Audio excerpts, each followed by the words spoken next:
ಎಂಥ ಗುರುಗಳು ನೋಡ್ರಿ. ನನಗೆ ಹಿಂಗೆ ಹೇಳುವಾಗಲೆಲ್ಲ ಸಿಂದಗಿಯ ಶಾಂತಿವೀರ ಪಟ್ಟಾಧ್ಯಕ್ಷರು ಭಾಳ ನೆನಪಿಗೆ ಬರ್ತಾರೆ. ಒಬ್ಬ ಕಜ್ಜಿ ಮೈ ಮೇಲೆ ಸೀರೆ ಎಲ್ಲ ಹರಿದವ, ತಲೆ ಕೂದಲೆಲ್ಲ ಕೆದರಿ ಬಿಟ್ಟದ, ಮುಖ ಎಲ್ಲ ಸಪ್ಪಗಾಗ್ಯದ. ಅಪ್ಪ ಅವ್ರ ನನ್ನೊಂದು ಕೋರಿಕೆ ಐತಿ. ಏನು ಹೇಳವ್ವ? ನಮ್ಮ ಮನೆಗೆ ಪ್ರಸಾದಕ್ಕೆ ಬರ್ತೀರಿ ನಮ್ಮ ಗುಡಿಸ್ಲಿಕ್ಕೆ? ಯಾಕಂದ್ರೆ ನೀವು ದೊಡ್ಡ ದೊಡ್ಡವ್ರ ಮನೆಗೆ ಅಷ್ಟೇ ಹೋಗ್ತೀರಿ ಅನ್ನಿಸ್ತದೆ. ನಮ್ಮ ಗುಡಿಸ್ಲಿಕ್ಕೆ ಬರ್ತೀರಿ ಅಪ್ಪ ಅವ್ರು? ಒಳ್ಳೆ ಬರ್ತೀನವ ಅಂದ್ರೆ ನೀವು ವಿಚಾರ ಮಾಡ್ರಿ. ಲಿಂಗೈಕ್ಯ ಜಗದ್ಗುರುಗಳು ಏನಿದ್ರಲ್ಲ, ತೋಂಟದ ಸಿದ್ಧಲಿಂಗ ಅಪ್ಪಗಳವರು ಬಡವರ ಮೇಲೆ ಎಷ್ಟು ಪ್ರೀತಿ ಇದ್ರು ಗೊತ್ತದ ಅವರು.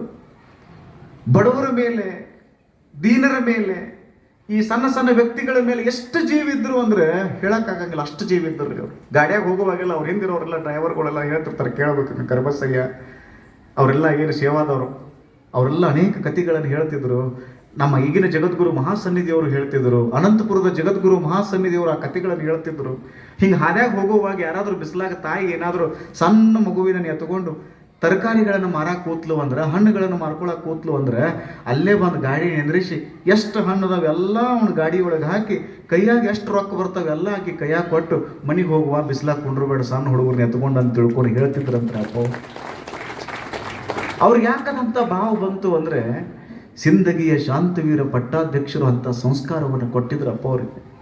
ಸಿಂದಗಿಯ ಶಾಂತವೀರ ಪಟ್ಟಾಧ್ಯಕ್ಷರಿಗೆ ಯಾಕಷ್ಟು ಭಕ್ತ ಪ್ರೀತಿ ಅವ್ರಿಗೆ ಇತ್ತು ಅಂದರೆ, ಹಾನಗಲ್ಲ ಕುಮಾರ ಶಿವಯೋಗಿಗಳವ್ರು ಅಂತ ದೀಕ್ಷೆ ಕೊಟ್ಟಿದ್ದರು ಅವರಿಗೆ.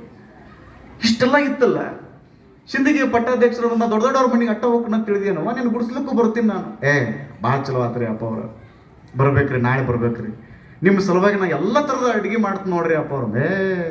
ಅಂದ್ರೆ ಅಜ್ಜಾರ ನಿನಗೆ ಗೊತ್ತಿತ್ತಿಲ್ಲ ನಂದು ಪದ್ಧತಿ.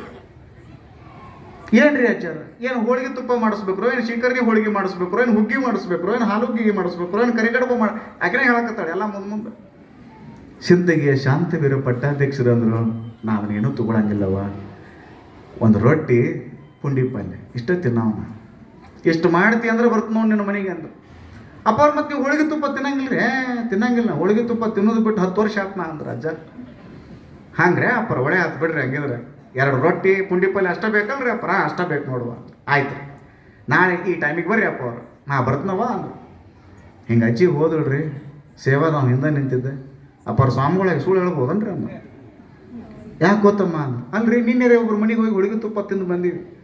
ಹೋಳಿಗೆ ತುಪ್ಪ ತಿನ್ನೋದು ಬಿಟ್ಟು 10 ವರ್ಷ ಆತ ತಿಳ್ಕೊಂಡು ಹೇಳ್ತೀರಿ ಅಂದ್ರೆ, ನೀವು ಸ್ವಾಮಿಗಳಿಗೆ ನೀವ ಸುಳ್ಳು ಹೇಳ್ರಿ ಹ್ಯಾಂಗ್ರಿ ಅನ್ನೋ ಶಿಷ್ಯ.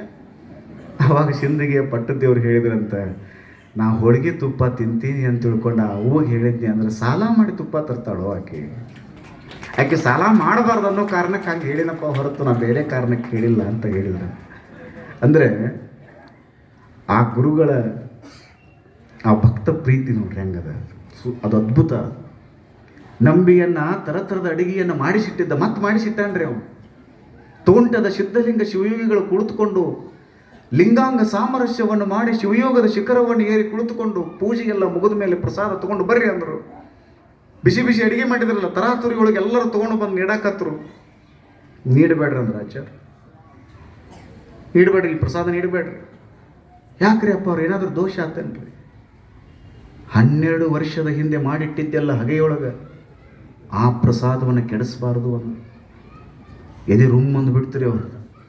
ಅಪ್ಪವರು 12 ವರ್ಷದಿಂದ ನಾವು ಹಗೆಯೊಳಗೆ ಇಟ್ಟಿದ್ದು ನಾವ ಮರ್ತೀವಿ, ನೀವು ನೆನಪಿಟ್ಟಿರಲ್ಲ. ಹೌದಪ್ಪ, ಪ್ರಸಾದವನ್ನೂ ಕೆಡಿಸಬಾರದು, ಪ್ರಸಾದ ಕಾಯವನ್ನೂ ಕೆಡಿಸಬಾರದು. ಕೂಡಲ ಸಂಗನ ಶರಣರ ಒಲಿಸಲು ಬಂದ ಪ್ರಸಾದ ಕಾಯವನ್ನು ಕೆಡಿಸಬಾರದು. ಆ ಪ್ರಸಾದನೇ ಬೇಕು ನನಗಂದ್ರು. ಅಪ್ಪ ಅವ್ರು 12 ವರ್ಷದಿಂದ ಮಾಡಿಟ್ಟಿವ್ರಿ, ಹೋಗಿ ತೊಗೊಂಬರ್ರಿ ಅಂದರು. ಅಂಗೈಯೊಳಗೆ ಲಿಂಗವನ್ನು ಹಿಡಿದುಕೊಂಡು ತೇಜವ ಮೂರ್ತಿ ಹಂಗ ಕುಳಿತುಕೊಂಡದ. ಇನ್ನೇನು ಶಿವನ ಲೀಲೆ ನೋಡಬೇಕು, ಗುರುವಿನ ಲೀಲೆ ನೋಡಬೇಕಂತ ತಿಳ್ಕೊಂಡು 12 ವರ್ಷಗಳ ಹಿಂದೆ ಮಾಡಿಟ್ಟಿರುವಂಥ ಅಡಿಗೆಯನ್ನ, ಪ್ರಸಾದವನ್ನ, ಆ ಹಗೆಯನ್ನು ತೆಗೆದು ನೋಡ್ತಾರೆ. ಬಿಸಿ ಬಿಸಿಯಾಗಿರುವಂಥ ಮಹಾಪ್ರಸಾದ ಹಂಗೇ ಇತ್ತು ಅನ್ನುವಂಥ ಚರಿತ್ರೆಯನ್ನು ನಾವು ಕೇಳ್ತೀವಿ. ಆ ಮಹಾಪ್ರಸಾದವನ್ನು ತಂದು ಅಪ್ಪ ಅವರು ಎಡೆಬಟ್ಟಳದಲ್ಲಿ ಎಡಿ ಮಾಡಿ ಸಾಷ್ಟಾಂಗ ಪ್ರಣಾಮ ಹಾಕಿದರು. ಆವಾಗ ಯಡಿಯೂರಿನ ತೋಂಟದ ಸಿದ್ಧಲಿಂಗ ಶಿವಯೋಗಿಗಳವರು ಒಂದು ವಚನವನ್ನು ಹೇಳ್ತಾರೆ, ಮೌನದಲ್ಲುಂಬುವುದು ಆಚಾರವಲ್ಲ, ಲಿಂಗಾರ್ಪಿತವ ಮಾಡಿದ ಬಳಿಕ ತುತ್ತಿಗೊಮ್ಮೆ ಶಿವ ಶರಣ ಎನ್ನುತ್ತಿರಬೇಕು. ಕರಣ ವೃತ್ತಿಗಳು ಅಡಗುವವು ನಮ್ಮ ಕೂಡಲ ಸಂಗಮ ದೇವರ ನೆನೆಯುತ್ತ ಉಂಡರೆ ಅಂತ ವಚನ ಹೇಳಿದರೆ ಆಚಾರ. ತಮ್ಮ ಪ್ರಸಾದವನ್ನೂ ಕೆಡಿಸಬಾರದು, ಪ್ರಸಾದ ಕಾಯವನ್ನೂ ಕೆಡಿಸಬಾರದು. ನೀಡ ಪ್ರಸಾದ ನೀಡಿದ್ರು ಎಲ್ಲ ಆ ವಚನವನ್ನು ಹೇಳಿ ಇನ್ನು ಲಿಂಗಾರ್ಪಿತ ಆಗ್ತದೆ ಅಂತ ತಿಳ್ಕೊಂಡು ಆ ಮಹಾಪ್ರಸಾದವನ್ನು ಸ್ವೀಕಾರ ಮಾಡಿದ್ರಂತೆ ಯಡಿಯೂರಿನ ತೋಂಟದ ಸಿದ್ಧಲಿಂಗ ಶಿವಯೋಗಿಗಳವರು. ಎಂಥ ಲೀಲಾರಿ ಅವರು. 12 ವರ್ಷ ಒಂದೇ ಜಾಗದಾಗ ಕೂತ್ಕೊಂಡ. ನಮಗೆ 12 ನಿಮಿಷ ಕುಂಡ್ರಕ್ಕಾಗಂಗಿಲ್ಲ ನೋಡ್ರಿ. ಒಟ್ಟ ಆಗಂಗಿಲ್ಲ ಬಿಡ್ರಿ, ನಮ್ಗೆ ಒಟ್ಟ ಕುಂಡ್ರಕ್ಕಾಗಂಗಿಲ್ಲ ರೀ ಅಪ್ಪ ಅವ್ರು ಅಂತಿರ್ತಾರೆ. ಒಬ್ಬರು ರೋಡ್ ಬೇಕ್ರಿ, ಹೇ ಬೇಕಾದ್ ಮಾಡ್ರಿ ನೀವು 10-12 ಕಿಲೋಮೀಟ್ರ್ ಓಡಿ ಬರ್ತೀವಿ ಕರೆ, ಗಪ್ನ ಕುಂಡ್ರದು ಹೇಳ್ಬೇಡ್ರಿ ಅಪ್ಪ ಅವ್ರು ನಮ್ಗೆ ಹೇಳ್ತಿರ್ತಾವೆ ಒಂದಿಷ್ಟು ಬೇರೆ. ಅದು ಶಿವಯೋಗ ಸಾಧನೆ. ಅದು ನಂಬಿ ಅನ್ನನ ಭಿನ್ನ ಕಾಗಿ ಕಾಯ್ದು ಕುಳಿತನು ಶಿವಯೋಗಿ. ಚೆನ್ನಾಗಿರುವಂಥ ಹಾಡದ, ಅದನ್ನು ಗವಾಯಿಗಳು ಆಮೇಲೆ ಹಾಡ್ಬೋದು. ಎಷ್ಟು ಚೆನ್ನಾಗಿ ಹಾಡದ ಅದು. ತೋಂಟದ ಸಿದ್ಧಲಿಂಗ ಶಿವಯೋಗಿಯ ಕುರಿತಾಗಿ ಪದಪದ್ಯಗಳನ್ನು ರಚನೆ ಮಾಡಿದರು. ಅಲ್ಲಿ ಪ್ರಸಾದವನ್ನು ಸ್ವೀಕಾರ ಮಾಡಿ ಆ ಶಿಷ್ಯರಿಗೆಲ್ಲ ಆಶೀರ್ವಾದ ಮಾಡಿ, ನೀವೆಲ್ಲರೂ ಲಿಂಗವಂತರಾಗಬೇಕು, ಲಿಂಗವನ್ನು ತದೇಕ ದೃಷ್ಟಿಯಿಂದ ನೋಡಬೇಕು, ಲಿಂಗಾಂಗ ಸಾಮರಸ್ಯವನ್ನು ನೀವು ಸಾಧಿಸಬೇಕು ಅಂತ ತಿಳ್ಕೊಂಡು ಆಶೀರ್ವಾದ ಮಾಡಿ ಅವರು ಮತ್ತೆ ಲೋಕ ಸಂಚಾರಿಗಳಾಗಿ ಬರ್ತಾರೆ. ಅಲ್ಲಲ್ಲಿ ಮಠಗಳನ್ನು ಸ್ಥಾಪನೆ ಮಾಡ್ತಾರೆ. ಇವತ್ತು ನಾವೆಲ್ಲರೂ ಹೃದಯ ತುಂಬಿ ಹೇಳ್ತೀವಿ, ಭಾರತದ ಅದ್ಭುತವಾಗಿರುವಂಥ ಈ ದೇಶದ ಘನತೆ ವ್ಯಕ್ತ ರಾಷ್ಟ್ರಪತಿಗಳಾಗಿರುವಂತಹ ಡಾಕ್ಟರ್ APJ ಅಬ್ದುಲ್ ಕಲಾಂ ಅವರು ಯಾವಾಗಲೂ ಒಂದು ಮಾತು ಹೇಳೋರು, ಇಂಥ ಸ್ವಾಮಿಗಳು ರಾಜ್ಯಕ್ಕೆ ಒಬ್ಬೊಬ್ಬರು ಇದ್ದಿದ್ರು ಅಂದರೆ ನನ್ನ ಭಾರತ ಯಾವಾಗೂ ಸೂಪರ್ ಪವರ್ ರಾಷ್ಟ್ರ ಆಗ್ತಿತ್ತು ಅಂತ ತಿಳ್ಕೊಂಡು ಹೇಳ್ತಿದ್ರು.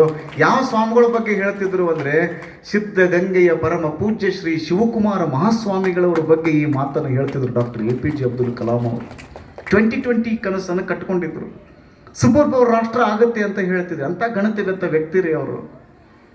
ಅವರು ರಾಷ್ಟ್ರಪತಿಗಳಾಗಿ ಬಂದ ಮೇಲೆ ಅವ್ರ ಹತ್ರ ಏನಿತ್ತು ಗೊತ್ತದ ಆಸ್ತಿ? 2,000 ಪುಸ್ತಕ, 4 ಜೋಡು ಬಟ್ಟೆ ಅಷ್ಟೇ ಇತ್ತು. ನಮ್ಮೂರಾಗ ನೋಡ್ಬೇಕ್ರಿ, ಗ್ರಾಮ ಪಂಚಾಯತಿ ಅವ್ರು ಇರ್ತಾರೆ ರೀ, ಅವ್ರದ್ದು ಲೆಕ್ಕ ನೋಡ್ಬೇಕ್ರಿ.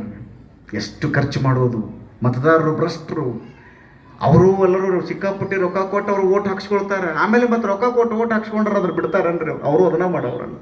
ಎಲ್ಲರೂ ಭ್ರಷ್ಟ ವ್ಯವಸ್ಥೆ. 2,000 ಪುಸ್ತಕಗಳು, 4 ಜೊತೆ ಬಟ್ಟೆ ಇಟ್ಟುಕೊಂಡು ರಾಷ್ಟ್ರಪತಿ ಭವನದಿಂದ ಒಬ್ಬ ವ್ಯಕ್ತಿ ಹೊರಗೆ ಬರ್ತಾರೆ ಅಂದರೆ ಅದು APJ ಅಬ್ದುಲ್ ಕಲಾಂನಂತಹ ದೊಡ್ಡ ವ್ಯಕ್ತಿಗಳು ಮಾತ್ರ ಬರೋದಕ್ಕೆ ಸಾಧ್ಯ, ಹೊರತು ಬೇರೆ ಯಾರಿಗೂ ಅಲ್ಲ. ಲಾಲ್ ಬಹದ್ದೂರ್ ಶಾಸ್ತ್ರೀಜಿ ಅಂತಹ ದೊಡ್ಡ ವ್ಯಕ್ತಿಗಳು ಮಾತ್ರ ಹೊರಗೆ ಬರ್ತಾರೆ, ಹೊರತಾಗಿ ಬೇರೆ ಯಾರಿಗೂ ಅದು ಸಾಧ್ಯ ಇಲ್ಲ. ಅದು ಎಂಥ ನಿಸ್ಪೃಹ ವ್ಯಕ್ತಿತ್ವ, ಎಂಥ ಪ್ರಾಮಾಣಿಕ ವ್ಯಕ್ತಿತ್ವ.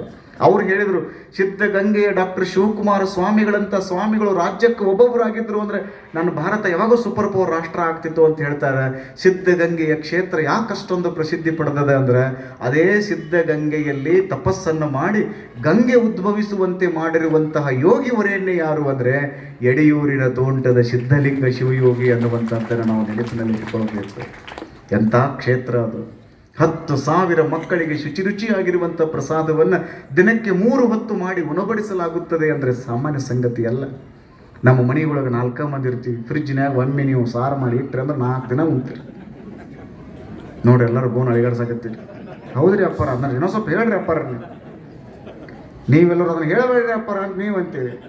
ಒಂದು ಸರಿ ಪಲ್ಯ ಮಾಡಿ ಇಟ್ಟರೆ ಅಂದ್ರೆ 4 ದಿನ ಬ್ರೆಡ್ ಜಾಮ್. ಅದು ಜಾಮ್ ಅಂತೂ ಸುದ್ದಿನೇ ಇಲ್ಲರಿ. 4 ತಿಂಗಳಾದ್ರೂ ಹಂಗೆ ನಡೀತೈತೆ. ಅದು ಸಾರು ಮಾಡಿಟ್ರೆ ಹಂಗಾಗಿ ಇಟ್ಟರೆ ಬಿಡೋದು ಬೇಡ. ಸ್ವಲ್ಪ ಉಣ್ವಲ್ರಿ, ಆಗಿಂದಾಗ ಮಾಡಿ ಉಣ್ರಿ, ಬಿಸಿಯಾಗಿ ಉಣ್ರಿ, ಹದಭರಿತವಾಗಿ ಉಣ್ರಿ, ಸ್ವಲ್ಪ ಉಣ್ರಿ. ಅಕ್ಕ ಮಾದೇವಿ ಹೇಳ್ತಾಳೆ, ಆಹಾರವ ಕಿರಿದು ಮಾಡಿರನ್ನ ಸ್ವಲ್ಪ ಉಣ್ರಿಪ್ಪ. ಪ್ರಸಾದಕ್ಕೆ ಬಹಳ ದೊಡ್ಡ ಗೌರವ ಅದ. 12ನೇ ಶತಮಾನದಲ್ಲಿ ಡೋಹರ ಕಕ್ಕಯ್ಯ ಶರಣ ದಂಪತಿಗಳೆಲ್ಲ ಬಸವಣ್ಣ ಹಾದು ಹೊಂಟಿದ್ರಿ ತರಾತುರಿಯೊಳಗೆ. ಬಸವಣ್ಣ ಹಾದು ಹೋಗುವಂಥ ಸಂದರ್ಭದಲ್ಲಿ ಡೋಹರ ಕಕ್ಕಯ್ಯನವರಂದ್ರು ನಮ್ಮ ಮನೆಗೆ ಪ್ರಸಾದಕ್ಕೆ ದಯಮಾಡಿಸಬೇಕು ಬಸವಣ್ಣನವರು. ಅವ್ರಿಗೆ ಲಕ್ಷದಾಗ ಬರಲಿಲ್ಲರಿ, ಹಂಗೆ ಹೊಂಟಿದ್ರಿ ಅವರು. ಕೇಳಿಲ್ರಿ ಅವ್ರಿಗೆ. ನಮ್ಮ ಮಾತು ಕೇಳಾರ್ದಂಗೆ ಹೋದ್ರು ನೋಡ್ರಿ ಬಸವಣ್ಣವ್ರು ಅಂತ ತಿಳ್ಕೊಂಡು ಶಟ್ಕೊಂಡ್ಬಿಟ್ರಿ. ಇಬ್ಬರು ಡೋಹರ ಕಕ್ಕಯ್ಯ ದಂಪತಿ ಶಟ್ಕೊಂಡ್ಬಿಟ್ರು. ಬಸವಣ್ಣಗೆ ಸೊಕ್ಕ ಬಂದಂಗೆ ಕಾಣ್ತೈತಿ ಅಂತ ಮಾತಾಡಕತ್ರಿ ಅವ್ರು. ನಾವು ಕರೆದ್ರೂ ಕಿಮ್ಮತ್ತಿರ್ಲಾರ್ದಂಗೆ ಹೊಂಟ್ರಿ ನೋಡ್ರಿ ಅಂತೇಳಿ ಅದೊಂದು ರೀತಿ ಹುಸಿ ಮುನಿಸೋರಿ. ಶಟ್ಕೊಂಡ್ರಂದ್ರೆ ತಾಯಿ ಮಕ್ಕಳು ಅಪ್ಪ ಮಗ ಶಟ್ಕೋತಾರಲ್ಲ, ಹಂಗೆ ಶಟ್ಕೊಳ್ಳೋದು. ಗಂಡ ಹೆಂಡತಿ ಶಟ್ಕೋತಿರ್ತಾರೆ ನೋಡ್ರಿ, ಏನೋ ಹೇಳ್ತಾರೆ ರೀ ಅದು.